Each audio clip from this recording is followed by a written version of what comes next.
মিলাদুন নবীও যারা মানবে না তাদের ঈমান দুর্বল, আর সিরাতুন নবীও মানি, তবে তিনটা মানার ভিতরে একটু ব্যবধান। সিরাত আর মিলাদুন নবী মানি, এটা নফলের পর্যায়ে। কি পর্যায়ে? নফলের পর্যায়ে। কিন্তু সিরাতুন নবী যদি কেউ না মানে তার ঈমানই থাকবে না। ওই দুইটা তো ঈমান দুর্বল, আর এইটা না মানলে ঈমান চলে যাবে। কারণ মিলাদুন নবী রসুলের জন্ম মোবারকের উপরে বিশ্বাস, আলোচনা, এটি নফল। আর সিরাতুন নবী মানি নামাজ, সিরাতুন নবী মানি রোজা, সিরাতুন নবী মানি কোরআন, সিরাতুন নবী মানি পর্দা। যারা মানবে না এদের ঈমান থাকবে না।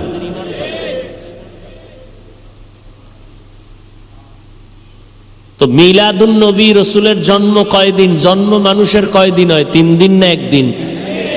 আর রসুলের সিরাত বা জীবনের আদর্শর মেয়াদ কত বছর? 63 বছর। আর একদিনে ব্যবধান আছে না নাই? একদিন আর 63 বছরের মধ্যে যেই দূরত্ব, মিলাদুন নবী আর সিরাতুন নবীর মধ্যে সেই দূরত্ব। সিরাতুন নবী পালন করা ফরজ, মিলাদুন নবীর আলোচনা করা নফল। নফল আর ফরজে ব্যবধান আসেনি? নফল আর ফরজে যেই ব্যবধান, মিলাদুন নবী আর সিরাতুন নবীতে সেই ব্যবধান। বুঝে আসছে কথা? তাহলে মিলাদুন নবীর আলোচনা করা এটা নফল, সিরাতুন নবী পালন করা ফরজ। সিরাতুন নবী মানে রসুলের জীবন আদর্শ। রসুলের আদর্শ কি? সাহাবায়ে কেরামদের বড় এক কাফেলা আম্মাজান আয়েশা রাদিয়াল্লাহু আনহার কাছে গেলেন। আম্মাজান আয়েশাকে 6 বছরে রসুলের সাথে বিবাহ হলো, 9 বছরে রসুলের ঘরে গেলেন, 18 বছরে রসুল বিদায় নিলেন। হিসাবটা বুঝে থাকলে বলেন, রসুলের ঘরে আম্মাজান আয়েশা ঘর করলেন কয় বছর? বলেন না কেন? খবর নাই। রসুলের সাথে আম্মাজান আয়েশার বিয়া হলো কয় বছরে? কার 6 বছর? আয়েশা রাদিয়াল্লাহু আনহার বয়স 6 বছর। ঘটক, প্রস্তাবকারী আল্লাহ। আম্মাজান আয়েশার সাথে রসুলের বিয়ার প্রস্তাবকারী কে? আল্লাহ নিজে। তাহলে 6 বছরে বিয়া, 9 বছরে ঘরে গেলেন, 18 বছরে বিদায় নিলেন। নবীর সাথে ঘর হলো কয় মাস? 9 মাস। 9 বছর। এই 9 বছরে নবীর থেকে কি পাইলেন আয়েশা? আম্মাজান আয়েশা বলেন, আমি 2000-এর উপরে হাদিস আমি মুখস্থ করে ফেললাম। কয় হাজার? বড় বড় সাহাবায়ে কেরাম কঠিন কোন মাসআলায় যদি সমস্যায় পড়ে যাইতেন, আম্মাজান আয়েশার দরবারে যাইতেন। আম্মাজান আয়েশা একটা সমাধান দিতেন, সব সাহাবায়ে কেরাম তা মেনে নিতে বাধ্য হয়ে যাইতেন। আম্মাজান আয়েশার দরবারে নবীজির আদর্শ নিয়ে একদল সাহাবায়ে কেরাম প্রশ্ন করলেন। আম্মাজান আয়েশা নবীজির আদর্শের একটু বয়ান আমাদের করবেন। আম্মাজান আয়েশা পাল্টা প্রশ্ন করলেন, আফা তাকরাউনাল কুরআন? সাহাবায়ে কেরাম আপনারা কি কোরআনুল কারীম তেলাওয়াত করেন না? ক্বালু বালা, বলেন হ্যাঁ করি। আম্মাজান আয়েশা বললেন, কানা খুলুকুহুল কুরআন, আল্লাহর কোরআন যা, মদিনাওয়ালা নবীর আদর্শই হলো তা। আল্লাহর কোরআন হলো প্র্যাকটিক্যাল নবীর আদর্শ। এজন্য উলামায়ে কেরাম বলেন, আল্লাহ কোরআন নাজিল করছেন 2টা। কয়টা? একটা কোরআন হলো থিওরিক্যাল কোরআন, আর একটা কোরআন হলো প্র্যাকটিক্যাল কোরআন। থিওরিক্যাল কোরআন আজও আমাদের সামনে আছে, প্র্যাকটিক্যাল কোরআন 63 বছর উপরে বিদায় নিয়ে চলে গেছেন। নবী বলেন, বিদায় বেলা 2টা জিনিস রেখে গেলাম, ধরে রাখো, কোনদিন কোনো বিপদে তোমরা পড়বে না। 1 নম্বরে কোরআনুল কারীম, 2 নম্বরে আমি রসুলের সুন্নাত। 2 জিনিস রেখে নবী বিদায় নিয়ে চলে গেলেন। কিয়ামতের আগে আমার নবী আর দাওয়াত নিয়ে উম্মতের সামনে আসবেন না। উম্মতেরা দুইটা জিনিস তোমরা ভালো করে আঁকড়ে ধরো, 1 নম্বরে কোরআন, 2 নম্বরে পয়গম্বরের সুন্নত। বলেন 1 নম্বরে কি, দ্বিতীয়, ভালো করে বলেন 1 নম্বরে, আবার দ্বিতীয়। সুন্নতের আওয়াজ আসতে হয় কেন? কয় জিনিস রেখে গেলেন? 1, দ্বিতীয় সুন্নত। আমরা আগে বলতাম কি কোরআন আর হাদিস, কোরআন আর নবী কি বলছেন, কোরআন হাদিস না সুন্নত? নবী কয় সুন্নত, আপনি কোরআন হাদিস বলেন কেন? যদি কেউ না যায় না বলে মূর্খতার কারণে, আর জেনে শুনে যদি বলে বুঝতে হবে ডাল মে কুছ কালা হয়। নবী বলেন 2 জিনিস রেখে গেলাম, কোরআন আর সুন্নাত, আপনি কেন বলবেন কোরআন হাদিস? প্রশ্ন, নবী কেন কোরআন হাদিস বলেন নাই? তার কয়েকটা জবাব। 1 নাম্বার জবাব, নবী কোরআন আর হাদিস না বলে কেন সুন্নতের কথা বললেন? তার 1 নাম্বার জবাব, কোরআন বললে হাদিস বলার কোনো প্রয়োজন হয় না, কারণ হাদিস হলো কোরআনের ব্যাখ্যা। কোরআন বুঝতে হলে হাদিস লাগবে। কান ধরে টান দিলে মাথা যেমন চলে যায়, কোরআনের কথা বললে ভেতরে হাদিস পাওয়া যায়, কারণ হাদিস না বুঝলে কোরআনের ব্যাখ্যা বুঝবে না।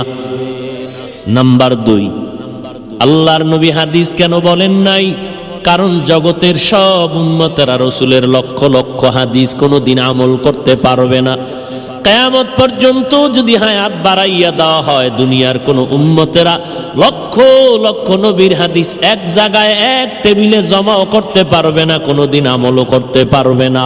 আমল করাটাও জরুরি না। নবীর উম্মতেরা হাদিস আমল করবে না, আমল করবে সুন্নাত। লক্ষ লক্ষ হাদিস কোন মানুষের দ্বারা কি এক জায়গায় জমা করা সম্ভব? বাংলাদেশের কোন মাদ্রাসায় গিয়ে বলবেন যে হুজুর আপনার মাদ্রাসায় যেই পরিমাণ হাদিসের কিতাব আছে, বোধহয় কি মনে হয় পৃথিবীর আর কোথাও আলাদা কোনো হাদিসের কিতাব নাই, সব এখানে আছে? বলবে না, এছাড়াও বহু কিতাব আছে। লক্ষ লক্ষ হাদিসের কিতাব এক জায়গায় জমাও করা সম্ভব নয়।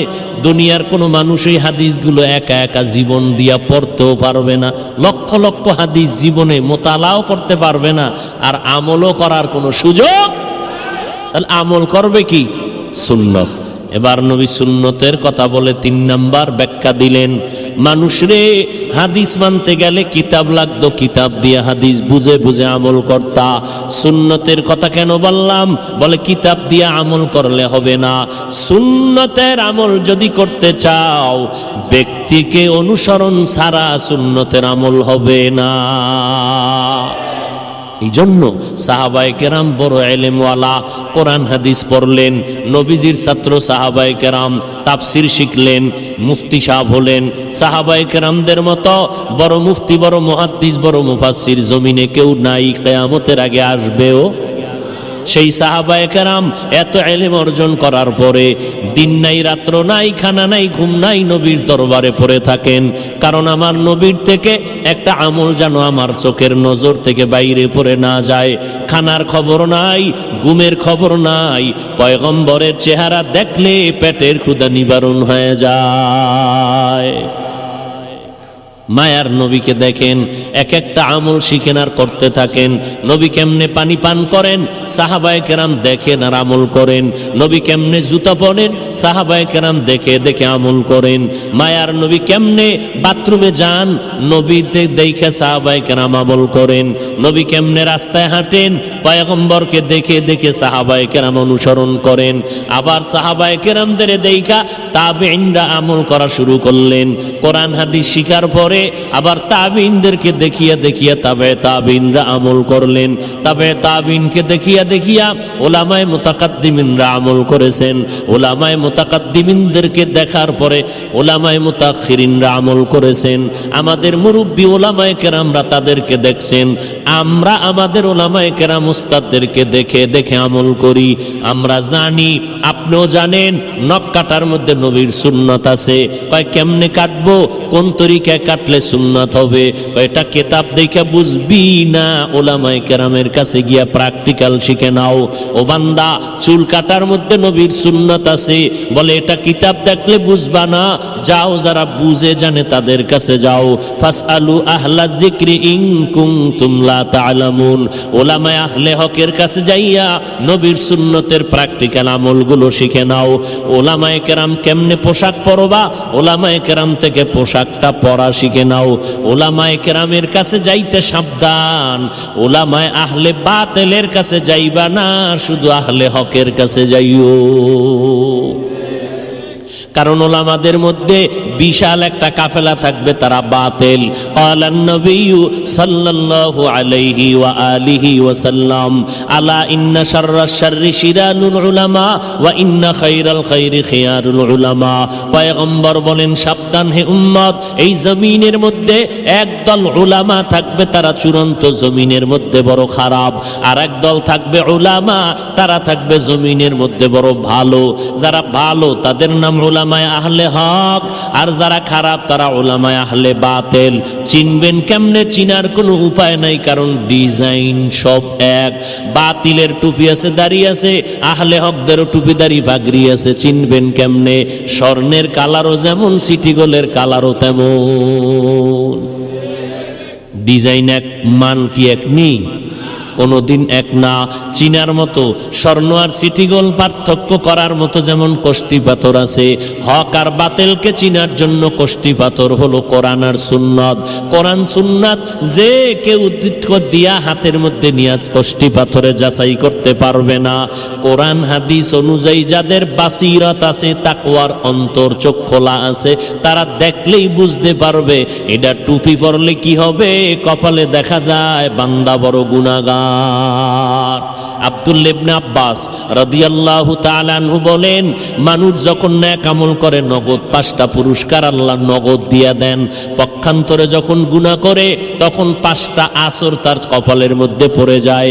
নেক আমলওয়ালা যখন নেক করবে, 1 নাম্বার তার চেহারার মধ্যে নূরে ঝলমল করতে থাকবে, চামড়ার চোখলা বুঝবে না।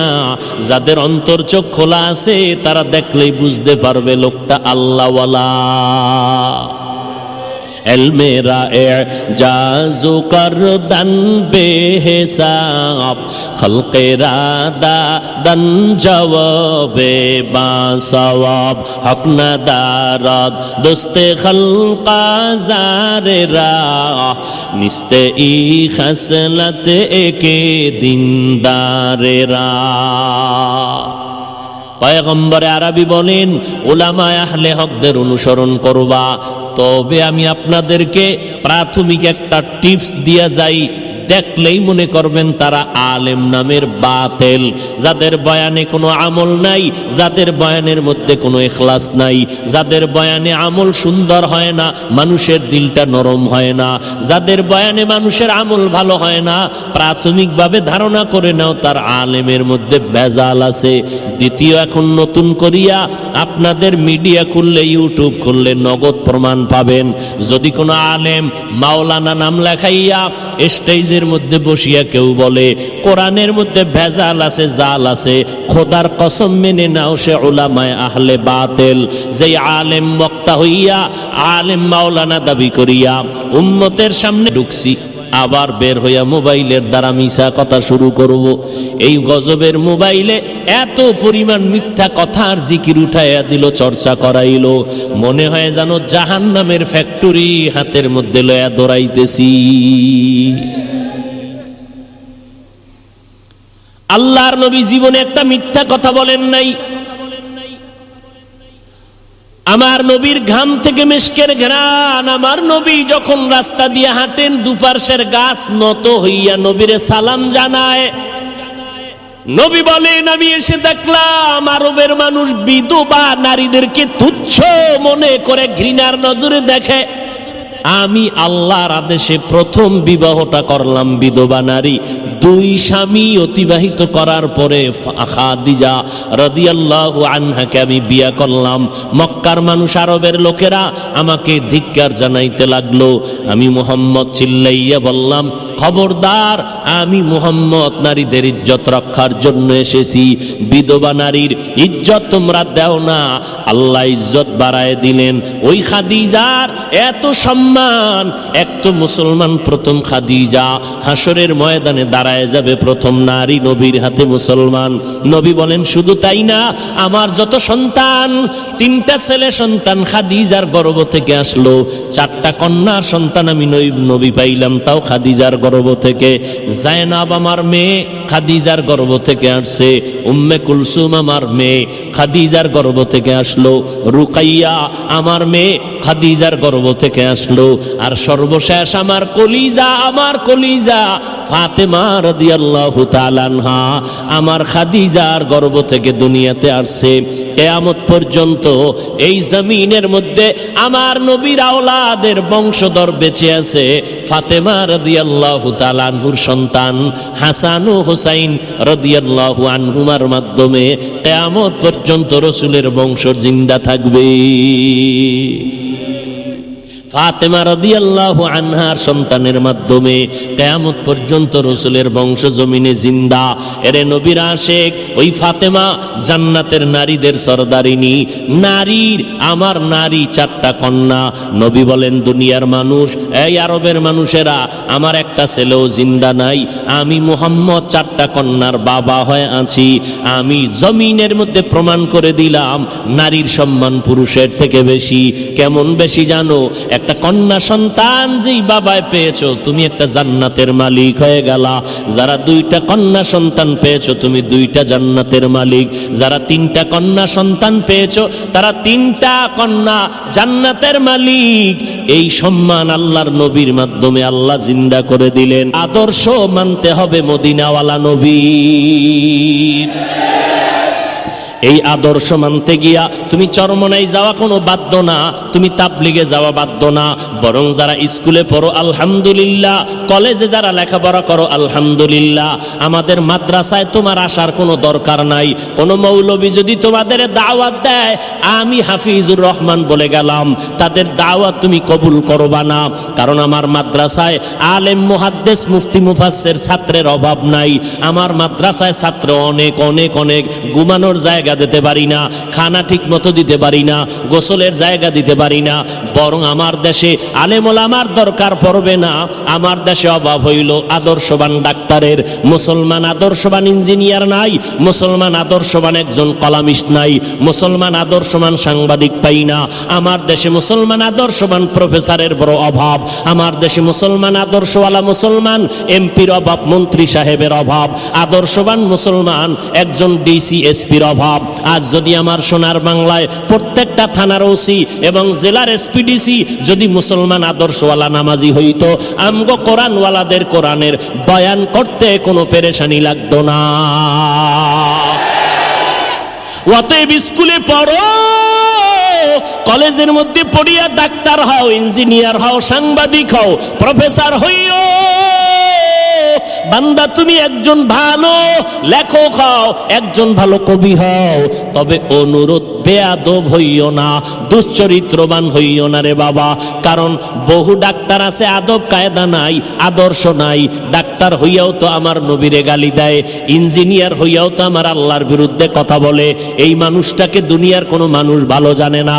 ও পর্দার আড়ালের আম্মা জানেরা, আপনাদেরকে বলতেছিলাম, আগেও বলেছি, আপনারা যদিও নবী না, তবে নবীদের মা, আলেমদের মা, সাহাবায়ে কেরামের মা, আপনারা জান্নাতের নারীদের সরদারিনীর বোন। হাজেরা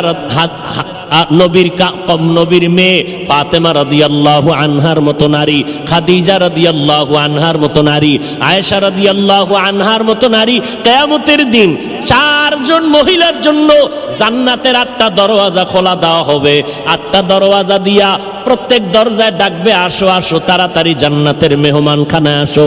কয়জন নারীরে ডাকবে? 4 জন নারীকে ডাকবে। এর মধ্যে একজন হবে ঈসা নবীর মা মারিয়াম আলাইহিস সালাম, যিনি জান্নাতের মধ্যে আমার রসুলের সাথে বিবাহের ব্যবস্থা হয়ে যাবে। ওই জান্নাতের ময়দান থেকে 8 দরওয়াজা হাসরের ময়দানে ডাকবে। 4 জন নারীর জন্য 8টা দরওয়াজা খোলা। প্রথম দরওয়াজা থেকে 8ম দরওয়াজা পর্যন্ত সব দরওয়াজা থেকে আওয়াজ আসবে। দারোয়ানেরা বলবে, আসো, মেহমানখানা তৈয়ার হয়ে গেল। কোনো হিসাব নাই, সূর্যের আলো টালো দেখার দরকার নাই, দ্রুত জান্নাতের মধ্যে ঢুকে যাও। একজন বিবি মারিয়াম আলাইহিস সালাম, ঈসা নবীর আম্মা জান, কি পরিমাণ কষ্ট দিছিল আম্মাজান মারিয়াম আলাইহিস সালামকে। এত পরিমাণ কষ্ট, খেজুর গাছের সাথে বেঁধে কি পরিমাণ বেত্রাঘাত করেছিল বেঈমানেরা। বলে, বাপ সারা সন্তান কেমনে আসলো? ঈসা নবী মায়ের কোলের মধ্যে বৈশা জবাব দিয়েছিল।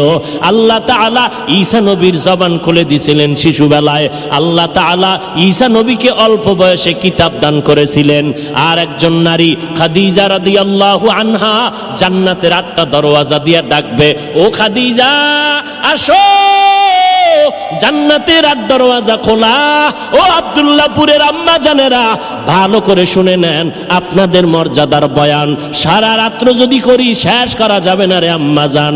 আপনারা ডাক্তারের মা, বড় বড় ইঞ্জিনিয়ারের মা, বড় বড় ডিসি এসপির মা, এই জমিনের মধ্যে যত ভালো ভালো সন্তান দেখেন, আখেরাতের লাইনে, ধর্মীয় লাইনে তাও ভালো মায়ের সন্তান। আবার দুনিয়ার লাইনে যত ভালো ভালো সন্তান দেখবেন, সব হলো ভালো মায়ের অবদান। ভালো মা ছাড়া কোনো ভালো সন্তান জমিনে নাই। ডিসি সাহেবের ব্যবহার বড় ভালো। ডিসি সাহেব কয়, আমিও কোরআন পড়ছি হুজুর, আপনারাও ওয়াজ মাহফিল করেন, আমার কোনো বাধা নাই, আমার জন্য মোনাজাত একটু দোয়া করবেন। ডিসি সাহেব আপনার ব্যবহার দিয়ে কলিজাটা ঠান্ডা হয়ে গেল। ও ডিসি সাহেব, আপনার মধ্যে এত ধর্মের জ্ঞান আর মোহব্বত কেন? কয়, হুজুর আমি যদিও মাদ্রাসায় পড়তে পারি নাই, তবে কোরআনটা পড়ছি। কয় কেমনে? কয় মক্তবে সকালবেলা আমার আব্বা আম্মা মক্তবে কোরআন পড়াইছে। ও ভাই, কোরআনটা পড়িয়া ডিসির চেয়ারে বসছে, এখন কোরআনের ঘ্রাণ তার জবানে আছে না নাই? ও বান্দা, এই জন্য তুমি স্কুলে পড়ো, কলেজে পড়ো, আল্লাহর কোরআনের মৌটা তোমার অন্তরে ঢুকাইয়া নাও। কারণ কোরআনের একটু বাতি যার সিনার মধ্যে থাকবে, ও যদি এসপির চেয়ারে বসে, ওখান থেকেও কোরআনের ঘ্রাণ আসবে। নাস্তিকার বেঈমানেরা আলেমদের লিস্টি করবে দূরের কথা, চিন্তাও করার সাহস কোনোদিন পাবে না। এর যুবক, অনুরোধ করে বলি, বিগত জীবনে অন্যায় করেছো, তওবা করো। রবিউল আউয়াল থেকে শিক্ষা গ্রহণ করো। ও আল্লাহ, নবীর আদর্শ জীবনে আর কত অবহেলায় কাটায় দিলাম, আর নবীর আদর্শ কোনোদিন ছাড়ব না। ও আম্মা জানেরা, 2টা সন্তান ভালো বানাইয়া কবরে যান, আপনার সন্তানের আদর্শ দেখে কলিজা ঠান্ডা হবে। এলাকার মানুষ দোয়া করবে, মুরব্বীরা দোয়া করবে। ও মা, ঘরের মধ্যে স্বামীর মাল হেফাজত করেন, সন্তানগুলোকে আদর্শওয়ালা বানান। তার মানে এইটা না আপনার সন্তানের ডাক্তার বানাইবেন না, এটা কিন্তু বলি না রে আম্মা জান। ডাক্তার বানান, আমগো মতো হুজুর বানানোর দরকার নাই, আমার মতো পাগড়িওয়ালা বানানোর দরকার নাই। বরং 5 বেলার নামাজ জানো পড়ে, স্কুলে কলেজে পড়ুক আর চাকরি করুক, ব্যবসা করো। ও যুবকেরা, মা বাবার দোয়া নিয়ে সামনে আগাও। কারণ আমি হাফিজুর রহমান, আজকে চেয়ারের মধ্যে বয়ান করার যোগ্যতা নাই, ইলম আমল দিয়া বাহাদুরি করার কায়দা নাই। আমার মা বাবার অবদান আর দোয়ার কারণে, চোখের পানির কারণে আজকে তুমি টাকা পয়সা বাড়ি গাড়ির মালিক হয়েছো। খোদার কসম, মা বাবার চোখের পানি ছাড়া হতে পারো নাই। ও পরীক্ষার্থী ছেলে মেয়েরা, আজকে পরীক্ষায় তুমি ভালো নাম্বার পাইতেছো, তুমি মনে করছো তোমার নিজের ক্রেডিট। না না না, মা বাবার চোখের পানি আর দোয়া। তুমি জানো না, তুমি গ্রাম থেকে ঢাকার শহরে পড়ার জন্য আসছো, তোমার মা ভাড়া বাসা নিয়েছে তোমার পরীক্ষায় রান্না কইরা দেওয়ার জন্য। ওই মা যখন শুনে তোমার পরীক্ষা চলতেছি, ওই মা কিন্তু ঘুমায় না। রাতের বেলা জায়নামাজে বসিয়া মা চোখের পানি ছেড়ে দোয়া করে, আল্লাহ আমার ছেলেটারে তুমি কামিয়াবি দান করে দাও। ওই মায়ের দোয়ার কারণে আজ তুমি পরীক্ষায় ভালো নাম্বার অর্জন করেছো। পর্দার আড়ালের মা বোনদেরকে বলবো, আপনারাও পর্দানিশী হয়ে যান, আল্লাহর মোহাব্বত নিয়ে চলেন। কয়দিন আর দুনিয়ার মধ্যে বাহাদুরি করবেন, কয়দিন আর দুনিয়াতে হায়াতের গ্যারান্টি দিবেন। ও আম্মা জান, আজকে সন্তান নিয়ে বাহাদুরি করেন, স্বামীর মাল নিয়ে বাহাদুরি করেন। একদিন আজরাইল যখন যখন এসে যাবে সাদা কাফনের প্যাকেট বানাইয়া কবরে নিবে, তখন আপনার সন্তানেরা মা মা বলে ডাকবে, কোনো আওয়াজ হবে না। ওই কবরে যখন যাবেন, কে নারী কে পুরুষ কোনো ভেদাভেদ নাই, কে মাওলানা কে মুফতি সাহেব ভেদাভেদ নাই, কে পীর কে মুরিদ কোনো ভেদাভেদ নাই, কে ডাক্তার কে ইঞ্জিনিয়ার কোনো ভেদাভেদ নাই, কে বক্তা কে শ্রোতা ভেদাভেদ নাই। সবার বেলায় 3টা সাদা কাফন হবে, মা বোনদের বেলায় 5টা সাদা কাফন হবে। ওই কবরের সাইজও হবে এক। কবরের মধ্যে রাখার পর প্রশ্ন করবে, সবার বেলায় 3টা প্রশ্ন, কারো বেলায় আলাদা কোনো প্রশ্ন করা হবে না। আমাকে যেই প্রশ্ন করা হবে আপনাদেরকেও সেই একই প্রশ্ন করা হবে। রবের পরিচয় দাও, ধর্মের পরিচয় দাও, রহমাতুল লিল আলামিনের পরিচয় দাও।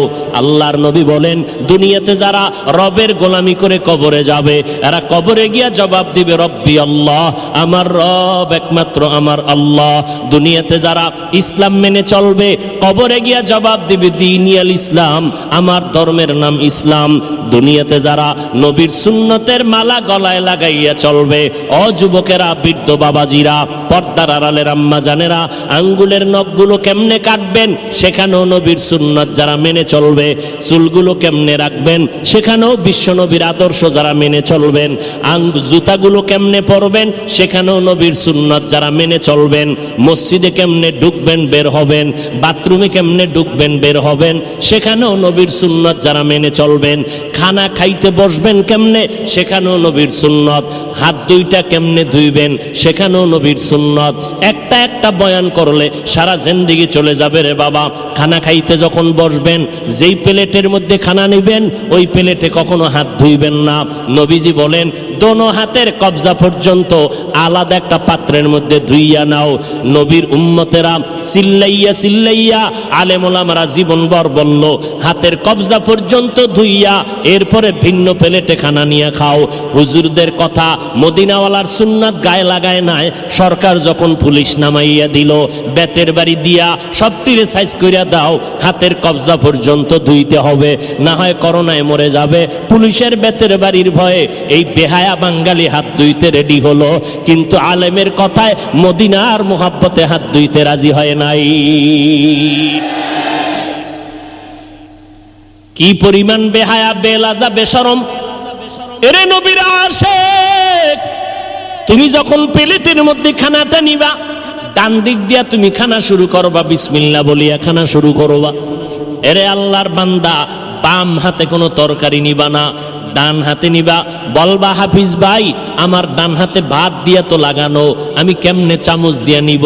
বলে, চামচটা তুমি আঙ্গুলগুলো ভালো চেটে এরপরে তুমি চামিচের অংশটা এখানে ধরো, বৃদ্ধা আঙ্গুল আর শাহাদাত আঙ্গুলের মাঝখানে ধরিয়া এরপরে তুমি চামচের আগা হোক বা গোড়া দিয়া ধইরা তুমি তরকারি নাও, মাছ নাও, নবীর তরিকা মতে চলো। এরপরে বান্দা নবীর তরিকা মতে খানাটা খাইয়া শেষ সময় প্লেটটা চেটে চেটে খাও, আর ফাঁকে ফাঁকে তুমি আল্লাহর শুকর আদায় করো। লাকাল হামদু ওয়া লাকাশ শুকর, ও মালিক তোমার শুকর আদায় করি। কত মানুষ সামনে খানা পায়, খাইতে পারে না, ডাক্তার নিষেধ করে, আল্লাহ তুমি আমার পেট স্টোমার ভালো রাখছো, হজম শক্তি ভালো রেখেছো, আল্লাহ তোমার শুকর আদায় করি। খানার পরে নিজের ওই খানার প্লেটে হাত ধুইও না, অন্য প্লেটে আবার দোনো হাতের কবজা পর্যন্ত ধুইয়া নাও। নবীর সুন্নাত অনুযায়ী যদি চলো, ডাক্তারের কোনো পরামর্শ লাগবে না। আমার নবী হলেন বিশ্বব্যাপী বড় ডাক্তার। বিজ্ঞানীরা গবেষণা করতেছে, মোহাম্মদ এমন একজন ডাক্তার ছিলেন, নবী সবুজ কালারটাকে পছন্দ করেছেন, সাদা কালারের পাঞ্জাবি পরেছেন, এরপরে নবী সবুজ কালো পাগড়ি পরেছেন, কিন্তু নবী বেশিরভাগ সাদাটাকে পছন্দ করেছেন। বিজ্ঞানীরা মাথা খাটাইয়া আবিষ্কার করতে শুরু করলো, মোহাম্মদ দোজাহানের সর্দার সাদা কালারটাকে বেশি মহব্বত কেন করলেন? গবেষণা করিয়া এইবার বিজ্ঞানীরা, স্বাস্থ্য বিজ্ঞানীরা লেখা দিছে, সাদা কালার মোহাম্মদ পছন্দ করার কারণ হলো 12টা মাসের মধ্যে কিছুদিন গরম, কিছুদিন শীত হয়, ঠান্ডা হয়। ঠান্ডার মধ্যেও সাদা কালারটা শরীরের জন্য ম্যাচিং হয়, গরমের সময় সাদা কালারটা শরীরের সাথে ম্যাচিং করে। কারণ সূর্যের যত গরম হোক না কেন, সাদা কালারটা কন্ট্রোল করে শরীরের সাথে, এরপরে অ্যাডজাস্ট করে দেয়। আবার যত প্রচন্ড গরম হোক না কেন, সাদা কালারে আইসা লাগার পর এরপরে কন্ট্রোল কইরা ওই বাকি অংশ শরীরের সাথে অ্যাডজাস্ট করে দেয়। সাদা পোশাক থাকলে, আপনারা যারা সৌদি আরবে গেছেন, আমরা গেছি দেখছি, আমাদের গরমে জিব্বা ফেটে যায়, হাত ফেটে যায়, ওদের কোনো হাত ফাটে না। ওরা একটা জামা, মোটা সাদা কাপড়ের জামা পইরা কলার লাগাইয়া আবার রুমাল মাথায় দিয়া প্রচন্ড গরমের মধ্যে দৌড়ায়। চিন্তা করলাম আমার নবী সাদা কালারটা পছন্দ করার কারণটা কি? বিজ্ঞানীরা যা বলছে তাই সঠিক। বিজ্ঞানীরা কয়, মোহাম্মদ মেসওয়াকের আইন কেন করলেন? মেসওয়াক দিয়া নামাজ পড়ো রে বান্দা, মেসওয়াক করিয়া যদি অজু বানাইয়া নামাজ পড়ো, একটা মেসওয়াকের নামাজে এক এক রাকাতে 70 রাকাতের সমান সওয়াব আল্লাহ তোমার আমল নামায় দান করবে। এই মেসওয়াকের দ্বারা দাঁত পরিষ্কার হবে, এরপরে দুর্গন্ধ চলে যাবে, যেটা বেরাসের দ্বারা কোনো দিন হবে না। আমিও বেরাস করি, কিন্তু বেরাসের দ্বারা সাময়িক দাঁতের ময়লা যায়, কিন্তু দুর্গন্ধ দূর হয় না। নবী বলেন মেসওয়াক করো, আর এই মেসওয়াক করলে 100 উপকার আছে মেসওয়াকের মধ্যে। এর মধ্যে সর্বশ্রেষ্ঠ উপকার, মরণকালে জবানে কালেমা জারি হয়ে যাবে। 10টার সময় নামাজ বাদ দিয়া বেরাস গুতাও, মেসওয়াকের খবর নাই। এরে নবীর আশিক, রবিউল আউয়াল তোমাকে কি বার্তা দেয়? বলে নবীর সুন্নতের মালাটা গলায় লাগাও, নবীর মোহব্বতে টুপিনা মাথায় দাও। আজকে থেকে তওবা করো। ওই অন্ধকার কবরে যারা সুন্নতের আমল নিয়ে যাবে, নবী বলেন কবরের মধ্যে নবীকে দেখাইয়া বলবে, এরে কবরওয়ালা চিনো, নবীরে চিনোনি? নবীর যারা সুন্নতের আশিক, এরা দেখা মাত্র চিনে ফেলবে। নবী বলেন চিনা মাত্র বলবে, এই তো আমার মায়ার নবী, হাজা মুহাম্মাদুনা সাল্লাল্লাহু আলাইহি ওয়াসাল্লাম, আমার মায়ার নবী। এই নবীরে দেইখা দেখতে পারি নাই, তবে আলেমের কণ্ঠে বয়ান শুনিয়ে টুপি পরলাম, নামাজ পড়লাম। ও নবীর আশিকের দল, আল্লাহর নবী বলেন সাথে সাথে আমার আল্লাহ গাইবী আওয়াজ দিবেন, ও কবরের ফেরেশতা, আমার বান্দাটারে আর কষ্ট দিও না। দুনিয়াতে আমার বান্দা কম কষ্ট করে নাই, রাতের বেলা ঘুমাইতে পারে নাই, যখন পশু পাখি ঘুমায় গেল, নদীর মাছ ঘুমায় গেল, আমার বান্দা বান্দি ঘুমায় গেল, গাছের পাতা পর্যন্ত নীরব হয়ে গেল, পশু পাখিরাও ঘুমায়, জঙ্গলের মধ্যে কোনো কোলাহল নাই, সব জায়গায় আওয়াজ বন্ধ। ওই সময় আমার এই আশিক বান্দা সুন্দর করিয়া অজু বানাইয়া জায়নামাজে বৈশা সেজদায় পড়ে পড়ে কান্না করেছে, আর আমি আল্লাহর দরবারে দোয়া করেছে, আমি আল্লাহর মোহাব্বতে জিকির করেছে। এখন আর কষ্ট দিও না, তাড়াতাড়ি কবরে বেহেশতের বিছানাটা দিয়া দাও। কবরটাকে 3.5 হাত রাখবা না, বড় একটা বালাখানা বানায় দাও, জান্নাতের সাথে রাস্তা খুলে দাও। আমার বান্দা এখন ঘুমাবে, কিয়ামত পর্যন্ত আরামে ঘুমাইতে থাকবে, কেউ ডিস্টার্ব করবে না রে ফেরেশতা। নবী আফসোস করে বলে, এ যুবকেরা, আজকে কি মনে করতেছো আমরা টুপিদারির কারণে বুঝি বোকা হইয়া গেছি? আল্লাহর কসম, আমাদের মাথা নষ্ট হয় নাই। টুপিটা মাথায় দিলে মাথা গরম হয়, এটা তোমার থেকে আমি কম বুঝি না, এরপরও টুপি কেন ফালাই না?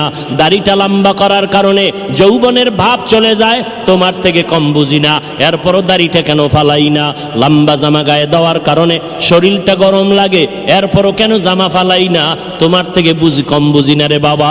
সব কিছু বুঝার পর কেন এত কষ্ট করিয়া নামাজ পড়ি, কেন টুপিটা মাথায় রাখলাম? আজকে যদি আমি তোমার মতো স্বাধীনভাবে প্যান্ট শার্ট টাই লাগাইয়া দাড়িটা কামাইয়া মাস্তানি ভাব নিয়ে রাস্তায় সন্ত্রাসী করতাম, বহু টাকাওয়ালা সন্ত্রাসীরা আমারে ভাড়া কইরা নিয়ে ব্যবহার করত। কিন্তু না রে বাবা, চিন্তা করে দেখলাম, আল্লাহর কোরআন পড়লাম, নবীর কথা দেখলাম, একটা কথা মিথ্যা নাই। কত বেঈমানেরা আল্লাহর কোরআনে ভুল বের করার জন্য পাগল হইয়া হন্যে হয়ে দেখলো, আজও পর্যন্ত একটা ভুল বের করতে পারে নাই, বরং বহু বেঈমানেরা কালেমা পড়ে মুসলমান হয়ে গেল। কয়দিন আর দুনিয়ার বাহাদুরি, ওই চেয়ারম্যান সাহেব কত বাহাদুরি করে, 5 বছর পরে আর বাহাদুরি থাকে না, এমপি সাহেবের বাহাদুরি থাকে না, আমার মাওলানাগিরির বাহাদুরি, ও বাবা যেদিন চক্ষু বন্ধ হয়ে যাবে ওই দিন সব বাহাদুরি বন্ধ হয়ে যাবে। আমাকে সবাই কবরের দেশে নিয়ে যাবে, আমার আপনজনেরা গায়ের গেঞ্জিটা পর্যন্ত বেলেট দিয়ে কেটে রাখবে। ও আল্লাহর বান্দারা, তুমি আর কয়দিন বাঁচবা? মনে করছো 25 বছর বয়স, আরো 25 বছর বাঁচবা। তোমার এক বন্ধুর নামটা তুমি জানোনি? Michael Jackson. একটা গান গাইলে, ইংলিশে গান গাইতো, $1 কোটি হাদিয়া পাইতো। ওই মাইকেল জ্যাকসন কণ্ঠশিল্পী আমেরিকার, একটা গান গাইয়া গাইয়া জনসমুদ্র যখন পরিণত হয়ে গেল, মাইকেল জ্যাকসন চিন্তা ভাবনা করে দেখলো, আমার টাকা পয়সা আর ভক্তবৃন্দের অভাব নাই, আমার নাকি একবার মরা লাগবে, তবে আমি আমার ইচ্ছা মতো মরতে চাই। বলে কেমন মরবি? মাইকেল কয়, আমি 150 বছর পর্যন্ত জমিনে জিন্দা থাকবো, এর আগে আমি মরতে চাই না। 150 বছর পর্যন্ত বেঁচে থাকার জন্য মাইকেল জ্যাকসন যত ব্যবস্থা নেওয়া দরকার নিল। 20 জনের উপরে ডাক্তার তারে অল টাইম পাহারা দেয়, একটা খানা শতবার চেক করে খায়।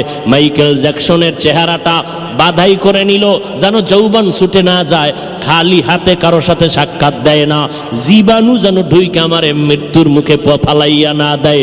এই মাইকেল এত কিছু ব্যবস্থাপনা করলো, 150 বছরের আগে সে মরবে না। আল্লাহ কয়, আমার সিদ্ধান্ত কেউ রদ করার ক্ষমতা নাই, আমি আল্লাহ সিদ্ধান্ত করে নিলাম। এই মাইকেল 150 বছরের বাঁচার তাগিদ দিয়া এবার প্রস্তুতি নিয়ে চলতেছে, সিকিউরিটি গার্ড নিয়ে চলতেছে, শরীরের মধ্যে কোনো বাতাস, কোনো ধুলাবালু লাগায় না, কমপ্লিট সুট নিয়ে বাংলা দুনিয়ার জমিনে চললো। আল্লাহর কুদরত, একদিন হঠাৎ করে মাইকেলের মাথা একটু ব্যথা ব্যথা ভাব, 20 জনের উপরে ডাক্তার অল টাইম তারে চিকিৎসা দেয়, কোনো রোগ যেন ভেতরে ঢুকতে না পারে। হঠাৎ করে বিছানায় শুইয়া ঘুম পড়ল, একটু আরাম করতেছে, তখন তার বয়স মাত্র 50-এর কোঠা পেরিয়ে যাচ্ছে।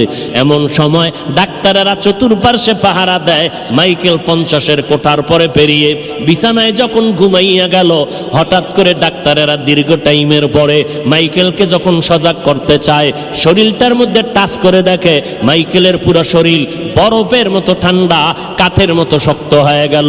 ডাক্তারেরা চিৎকার দিয়া কয়, মাইকেল আর জমিনের মধ্যে জিন্দা নাই, আমরা অনুভব করলাম না মাইকেলের জীবনটা কখন চলে গেল। এ যুবকেরা, মাইকেলের থেকে তুই তো আর বেশি ব্যবস্থা গ্রহণ করতে পারো নাই।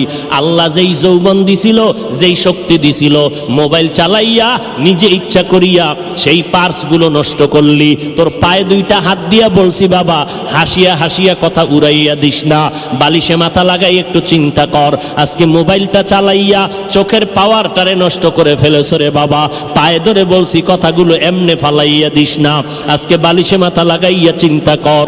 এই মোবাইল চালাইয়া চালাইয়া তোর মাথাটারে গরম বানাইয়া দিলি, এখন লেখাপড়া করতে মনে চায় না, কোনো বই লইয়া পড়তে বসলে মাথা ব্যথা করে। এই মোবাইলের কারণে তোর বুকে ব্যথা কিন্তু বেড়ে গেছে, মাথা ব্যথা বেড়ে গেছে। এই মোবাইলের কারণে খানার রুচি পর্যন্ত নষ্ট হয়ে গেছে। এই মোবাইলের কারণে রে বাবা তোমার হার্ট দুর্বল হয়ে গেছে, ওদিক থেকে তোমার রোগ শোকে তুমি ধ্বংস হয়ে যাইতেছ, তোমার ব্রেনের উপরে এফেক্ট করতেছে, তোমার হার্ট দুর্বল হয়ে যাইতেছে। এই মোবাইলের কারণে তোমার যৌবন নষ্ট হয়ে গেল, তোমার জীবনটা দুর্বিষহ হয়ে গেল। এখন খানা ভালো লাগে না, ঘুম ভালো লাগে না, এই মোবাইলের পেরেশানিতে পইরা পইরা লেখাপড়া পর্যন্ত ভালো লাগে না। কখন যেন তোমার জীবনটা চলে যায় তোমার জানা নাই। পায়ে হাত রেখে বলছি রে বাবা, একটু আগেও বলছি, আবারও বলতেছি, আমি তোমাদের আমাদের মতো হুজুর হইতে বলি না, একটাই দাবি করে বিদায় নিতে চাই, নবীর আদর্শের মালা গলায় লাগাইয়া স্কুলে পড়ো, কলেজে পড়ো, চাকরি করো, ব্যবসা করো, বলবা হাফিজ ভাই এটা কেমনে সম্ভব? একটু ডানে বামে নজর করে দেখো রে বাবা, তোমার মতো আমার মতো যুবক স্কুলে কলেজে লেখাপড়া করে, 5 বেলার নামাজি ছাত্র ছাত্রী, একটু জিব্বা নাড়াইয়া তুমি জবাব দাও, আছে না নাই? যদি বলো থাকে, তুমি কেন পারবা না রে বাবা? তোমার মতো যুবক আজকে তাকায় দেখো, এই বিশ্ব রোডে গাড়ি চালায়, ড্রাইভারি করে, এক বেলার নামাজও বন্ধ করে না। আজান হয়ে গেছে, চলন্ত গাড়িটারে ব্রেক করিয়া মসজিদে কন্ট্রাক্টর, হেল্পার, ড্রাইভার ঢুকে গেল এবং যাত্রীরা পর্যন্ত নামাজ আদায় করে। ও আল্লাহর বান্দারা, তাকাইয়া দেখো, তুমি কেন পারবা না? তোমার আমার মতো যুবক বান্দারা র্যাব, আর্মি, পুলিশ, বিডিআরের চাকরি করে, এক বেলার নামাজও বাদ দেয় না। বলো বাবা, তুমি কেন পারবা না? তোমার আমার মতো যুবক তাকায় দেখতেছো নদীর মধ্যে মাছ ধরে, জমিনের মধ্যে কৃষি কাজ করে, এক বেলার নামাজও বাদ দেয় না। বাবা তুমি কেন পারবা না? এই আব্দুল্লাহপুর বলো, ঢাকার শহর বলো, তোমাদের এই জমিনের মধ্যে কত হাজার হাজার ব্যবসা করে টাকাওয়ালা, এক টাকাও হারাম খায় না, দাড়িও কাটে না, নামাজও বাদ দেয় না। এই রকম ব্যবসায়ী লোকের অভাব নাই। বলো বাবা তুমি কেন পারবা না? তোমার আমার মতো আল্লাহর বান্দা, এমপি, মন্ত্রী, চেয়ারম্যান, মেম্বার, উকিল, ব্যারিস্টার, প্রফেসর, ইঞ্জিনিয়ার, সাংবাদিক, সাহিত্যিক, পাঁচ বেলার নামাজি, অভাব নাই। বলো তুমি কেন পারবা না? আমার মনটা বলে আল্লাহ বুঝি তোমার গুনার কারণে বেজার হয়ে গেল, না জানি তোমার মা বাবার বরদোয়া তোমার কপালে লেগে গেল। কারণ তুমি মা বাবাকে কষ্ট দিয়েছো, আল্লাহ তোমার উপরে বেজার হয়ে গেছে। এই যে মোবাইলটা নিয়া ফেসবুকে কত আলেমের বিরুদ্ধে লেখালেখি করিয়া তুমি বরদোয়া কামাই করতেছো, আলেমের হাত উঠাইয়া বরদোয়া করা লাগবে না। ও আল্লাহর বান্দারা, আল্লাহ যদি বেজার হয়ে যায়, আল্লাহ পাকের আইনটা কি জানো? ক্বালান নবী সাল্লাল্লাহু আলাইহি ওয়া আলিহি ওয়া সাল্লাম,